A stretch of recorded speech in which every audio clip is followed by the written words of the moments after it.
नवी मुंबई शहर हे 40 वर्षापासून एका नेतृत्वाच्या माध्यमातून कार्यरत आहे आणि विकासाच्या पथपथावर चालत आहे. अख्ख्या संपूर्ण देशामध्ये मानांकन मिळवलेलं हे शहर आता कुठंतरी सुविधांच्या अनुषंगाने चुकीच्या निर्णयाला सामोरे जात आहे. आणि हे निर्णय म्हणजे कोविड काळात वळवलेलं ऑक्सिजन असेल, वळवलेलं पाणी असेल, चोरी झालेले इंजेक्शन असतील, इथं नवी मुंबई शहरातला सिडकोचा फंड मुंबईकडे वर्ग करून तिथं कोविड सेंटर उभारलं गेलं असेल, हे सगळं होत असताना आता 14 गावांच्या अनुषंगाने त्या विकासाकरिता सशर्त ठराव झालेला असताना सुद्धा ते डावलून या 14 गावांना आमच्यामध्ये समाविष्ट करण्याची जी प्रक्रिया अथवा बिल्डर दार्जिना म्हणजे टीपी प्लॅन मध्ये सामाजिक सुविधांसाठी आरक्षित असलेले भूखंड टीपी मंजूर होण्याच्या आतच बिल्डरांना प्रदान करून वापर बदल करून सिडकोच्या माध्यमातून सीसी पण देण्याचा प्रकार इथं चालू आहे. एमआयडीसीने अधिकृतरित्या महानगरपालिकेकडे वर्ग केलेले भूखंड सरळ इतरांना वर्ग करून वापर बदल करून विकण्याचा घाट एमआयडीसीच्या माध्यमातून अशा विविध प्रकारे या शहरावर जो घाला घातला जातोय आणि ह्या घाला घातलेल्या लोकांना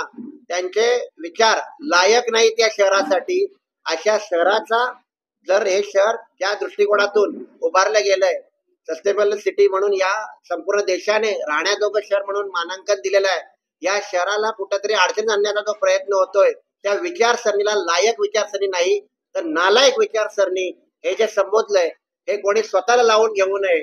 हे तुम्ही जर या शहराच्या विकासाच्या विरोधात असाल तर निश्चित तुम्हाला ते लागू आहे. मी आमच्या नेतृत्वावर टीका करणाऱ्या प्रत्येकाला आपल्या माध्यमातून हेच सांगू इच्छितो की आपण या शहराचा एक भाग आहात.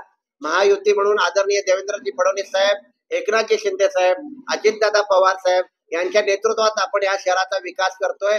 आदरणीय गणेश नाईक साहेब या नेतृत्वाचे प्रमुख आहेत आणि त्यांच्या माध्यमातून या शहराच्या विरोधात, या विकासाच्या विरोधात कोणी येत असेल त्या वृत्तीला आम्ही नालायक म्हणलंय. आणि त्यामुळं या बाबतीत बोलत असताना प्रकल्पग्रस्त असतील, आमचे झोपडपट्टीधारक असतील, आमचे कोपरखेरण्यातले किंवा नेरूळचे LIG वास्तव्यात असतील, गरजेपोटी घरं आणि ते आमचे अधिकार, या बाबतीत कोणी विरोधात असेल तर निश्चित ती वृत्ती नालायक वृत्ती आम्ही संबोधतोय. आम्ही आपल्या माध्यमातून थोडक्यात हे सांगू इच्छितो की आमच्या शहराच्या कंपॅरिझन मध्ये आसपासच्या कुठल्याही शहरानं कधी सुद्धा चर्चेला बसावं. आमचं ओपन म्हणजे आव्हान आहे, जागा सुद्धा तुमची, वेळ सुद्धा तुमची.